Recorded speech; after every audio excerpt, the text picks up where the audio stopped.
बिस्मिल्लाहिर्रहमानिर्रहीम अस्सलामुअलैकुम। मैं हूं अदील वड़ाइच। दिफाई मैदान से पाकिस्तान के लिए बड़ी खबर है कि पाकिस्तान चीन से J-10 तैयारे खरीद चुका है और ये J-10 तैयारे 23 मार्च को होने वाले जो फ्लाइंग पास्ट है इसमें शरीक होंगे और दुनिया को दिखाया जाएगा कि पाकिस्तान दिफाई मैदान में किसी से कम नहीं है। और आज ये शेख रशीद की जानिब से बताया गया है कि ये राफेल के मुकाबले में तैयारे हैं जो भारत ने खरीद रखे हैं फ्रांस से। तो ये राफेल तैयारे जिस पे वो बड़ा नाज करता दिखाई देता था, तो उसके मुकाबले में ये J-10 तैयारे जो चीन की टेक्नोलॉजी है ये पाकिस्तान आ चुके हैं।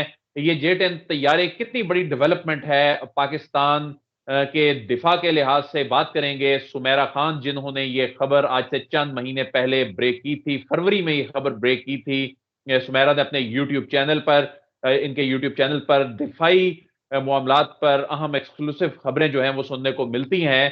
तो आज जब ये खबर मैच्योर हो गई है तो सुमेरा साहिबा को हमने रिक्वेस्ट की कि हमें इस मामले पर अपडेट करें। सुमेरा साहिबा, बहुत शुक्रिया आपने वक्त दिया।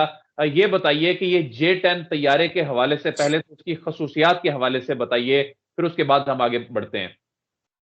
Thank you very much Adeel. और सबसे पहले एक सवाल हमेशा पूछा जाता है कि मल्टी रोल जहाज क्या होता है। J-10C एक मल्टी रोल, इसको जेट फाइटर कहा जाता है। J-10C को बनाया जो है वो जो चाइना का कॉन्ग्लोमरेट है शेंडू, उनकी जो दिफाई जितनी भी मसनूआत होती हैं, चाहे वो एक्सपोर्ट करें या इंडिजिनसली डेवलप करें, वो शेंडू इदारा है जो ये बनाता है। और शेंडू वही है जो पाकिस्तान के साथ मिल के इन कोलैबोरेशन JF-17 को भी डेवलप कर रहा है। तो मल्टी रोल का बताते हैं कि मल्टी रोल एक कॉम्बैट एयरक्राफ्ट होता है और इसका परफॉर्मेंस लेवल ये होता है कि डिफरेंट रोल्स इन कॉम्बैट ये परफॉर्म करता है।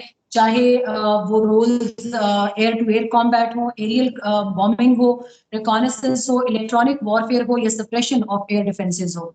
तो ये कुछ रोल्स होते हैं जो कि कॉम्बैट एयरक्राफ्ट के होते हैं। इसके अलावा ये एक सिंगल इंजन फाइटर जेट है और इसकी अब तक की जो इसकी रेटिंग है वो बहुत हायर रेटिंग है। ऑल्दो के जब ये हमारे पास खबर आई थी तब ये भी बताया जा रहा था कि शायद पाकिस्तान J-20 भी जहाज जो है वो भी खरीद रहा है इसके साथ, लेकिन ऐसा नहीं है। पाकिस्तान ने एक पूरा स्क्वाड्रन जो है वो इसका ऑर्डर किया है J-10Cs का, और 25 एयरक्राफ्ट जो है पहली खेप में वो फ्लाई पास्ट कंडक्ट करेंगे पाकिस्तान की आने वाले 23 मार्च की परेड को, जो कि बहुत तारीखी दिन होगा और वो बहुत हवालों से तारीखी दिन होगा। और 2022 को 23 मार्च को आप इनको आसमान में देखेंगे। पाकिस्तान के 2 स्क्वाड्रन्स पाकिस्तान ने J-10C के ऑर्डर किए हैं अब तक हमारी इतलात के मुताबिक, और 36 J-10Cs जो है वो इनिशियली पाकिस्तान को रिसीव होंगे। तो ये अभी तक पाकिस्तान के ऑर्डर की चीदा चीदा जो है वो तफसील है। इसके अलावा अगर आप मजीद कोई टेक्निकल इसकी खसूसियात पूछना चाहते हैं, वो मैं अगर आप अलग सवाल करना चाहें या मैं इसको बता मेरा देती हूँ। ये बताइए कि इसको राफेल से क्यों कंपेयर किया जाता है? क्योंकि बड़ा शोर मचा था जब भारत ने राफेल तैयारे खरीदे थे फ्रांस से। तो राफेल से इसको उसका तोड़ क्यों कहा जाता है? सबसे पहले जो मैंने आपको बताया कि इसका मल्टी रोल होना, कि एक एयर टू एयर डिफेंस, फिर डॉग फाइट, फिर कॉम्बैट, फिर रिकॉनेसेंस, और ये चीजें एक किसी भी एक सिंगल इंजन फाइटर जेट को बहुत ज्यादा मुमताज बनाती हैं और J-10C में खसूसियात मौजूद हैं। प्लस इसका ट्रांसफर ऑफ टेक्नोलॉजी का इशू नहीं है, ये चीन का डेवलप किया हुआ है।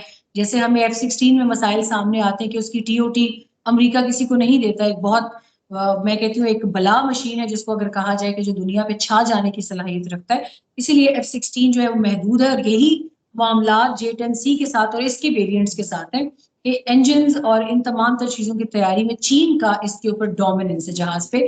और ये जहाज पाकिस्तान पिछले तकरीबन 2-3 साल से इसको इंस्पेक्ट भी कर रहा है। राफेल की निस्बत इसके अंदर खतरे वाली बात है, इसके अंदर लगता है PL-15 missile. PL-15 is one of the strongest and advanced missile या वेपन जिसको आप कह सकते हैं। प्लस इसके अंदर एक और क्वालिटी ये है कि इसकी जो जो रिपोर्ट्स अभी तक हमारे सामने आई हैं, single engine tailless canard delta wing है इसका। और J-10C के फीचर्स में ये एक सबसे अहम अहमियत रखता है, क्योंकि इसका कनार्ड डेल्टा विंग होने के बावजूद ये वजन में बहुत कम है। यानी वजन में कम होने का मतलब ये है कि ये किसी भी कॉम्बैट सिचुएशन में मनूवरेबिलिटी अपनी जो है वो कायम रख सकता है और हवा में ये अपने एक डॉग फाइट में भी अपने प्रेशर को खुद डील करने की सलाहियत रखता है। इसके अलावा एक और चीज जो इसकी अहम है फीचर्स में, fly by wire flight controls और AESA फायर कंट्रोल रडार है इसका। कॉम्पोजिट मटेरियल्स हैं इसके for high strength and lower weight, जो मैंने अभी आपको बताया। J-10C की इंटरनल आर्मामेंट जो है वो कंसिस्ट करती है ग्रेजोव शिकोनोव GSH-23 ट्विन बैरल कैनन है इसकी, जो लोकेट करती है underneath the port side of the intake. ये अब इसकी रशियन एंड चाइनीज जो इसकी कंपैटिबिलिटी है उससे थोड़ा सा राफेल वालों को टेंशन है कि पाकिस्तान ने उससे मिलती जुलती तमाम तर खसूसियात की हामिल एक मशीन खरीद ली है और एक एज पाकिस्तान को ये हासिल हुआ कि पिछली कई एरियल एक्सरसाइजेज में जो कतर में हुई, जो इजिप्ट में हुई और मुख्तलिफ मकामात पर जो जॉइंट वो मल्टीलेटरल होती रही एक्सरसाइजेज, उसमें पाकिस्तान राफेल का जायजा भी लेता रहा और उसको कंपेयर करके पाकिस्तान ने बहुत सी चीजें इसके अंदर इंडिजिनसली डेवलप जहाज के अंदर हासिल। इसकी मैनोवरिंग के हवाले से एक आम व्यूअर को आसान जुबान में समझाइएगा कि जब आमना सामना होता है दुश्मन के साथ तो उस वक्त इसका ये जो मैनोवरिंग है वो सलाहियत ये कितनी बड़ी ताकत है? अदील आम फहम अल्फाज में अगर बताएं अपने देखने वालों को, सुनने वालों को, तो जो फ्लाई पास्ट होगा इसके अंदर मुख्तलिफ किस्म की हम तो वैसे अपनी टर्मिनोलॉजी में कहते हैं कि जहाज ने अपनी अदाएं दिखानी है। तो लाइक लोगों के लिए जब जहाज इसने 23 मार्च को अपनी अदाएं दिखानी है तो उसमें उनको वाज़ेह तौर पे पता चल जाएगा कि इस जहाज की अपनी फायर पावर क्या है। फ्लाई पास्ट एक और चीज है, लेकिन यही जहाज जब लड़ाई में होगा, डॉग फाइट में होगा, तो आपको अच्छी तरह पता है कि वो लिटरली डॉग फाइट होती है आसमान के अंदर जहाजों की। अब उस डॉग फाइट के अंदर प्रिसिजन अटैक मैटर करता है बियॉन्ड विजुअल रेंज, यानी जहां तक पायलट को नजर नहीं आ रहा उससे आगे अगर उसका टारगेट है उसको उसने कैसे हिट करना है। फिर उससे भी सादा अल्फाज में अगर बताऊं कि अगर हमारे J-10C ने पायलट ने हिट करके हिट एंड रन करना है, यानी सामने अपने टारगेट को मार के जिंदा भागना भी है, तो उसके लिए उसकी मनूवरेबिलिटी यानी आसमान में उसकी तमाम तर रफ्तार, पलटना झपटना और झपट कर पलटना, वो चीज मनूवरेबिलिटी कहलाती है। अच्छा सुमेरा, ये बताइए कि ये जो JF-17 हम चीन के साथ मिलकर जो बनाते हैं, ये दुनिया में इसकी भी बड़ी धूम है, तो क्या इसका और उसका कंपैरिजन भी है या इसके ऐसे फीचर्स हैं कि इसका उसके साथ कंपैरिजन नहीं बनता? मेरा ख्याल है कि कंपैरिजन है, अभी कंपैरिजन ना होता तो पाकिस्तान इतनी बड़ी डिफेंस इन्वेस्टमेंट कभी भी ना करता है। इट्स $1 बिलियन डील और आपको अच्छी तरह पता है कि अब एक क्योंकि नया ब्लॉक जन्म ले रहा है रीजन में जिसमें रशिया बहुत एक्टिव है, टर्की एक्टिव है। टर्की के साथ आपको पता है ऑलरेडी हमारी T-129 अटैक गनशिप हेलीकॉप्टर्स की डील भी इसी TOT की वजह से रुकी हुई है। तो J-10C का पाकिस्तान का खरीदना और वो भी चीन से खरीदना, it has not just symbolic, लेकिन ये बहुत एक ट्रेमेंडस और सिग्निफिकेंट इसकी स्ट्रेटेजिक इंपॉर्टेंस है। और हम देख रहे हैं कि शायद इन डील्स में जाने की वजह से अमेरिका जो है वो पाकिस्तान के साथ अपने दफाई ताल्लुकात ठीक करने पर भी मजबूर हो जाए। अच्छा, ये बड़ी डेवलपमेंट हो। ये बताइए कि ज़ाहिर है F-16 की अपनी एक इम्पोर्टेंस है, अपनी उसकी एक परफॉर्मेंस है और अमेरिकी टेक्नोलॉजी पर इन्हसार भी हमारे लिए क्यों ज़रूरी है? इस हकीकत से इनकार नहीं हो सकता अदील कि हमारे लिए F-16 बहुत जरूरी है। हमारा एक मायूसी का पहलू मेरे लिए ये है कि बहुत अरसा हो गया कि हम F-16 में अमेरिका के साथ आगे नहीं बढ़ सके, हम उनके साथ मजीद उसमें जिद्दत नहीं ला सके। हमारे F-16 अभी भी वो मामलात काफी हद तक अमेरिका के साथ अभी भी पुरानी कुछ चपकलिश और भारत की मुदाखलत की वजह से अभी तक वहां पे कुछ मसले मसाइल हमारे चल रहे हैं।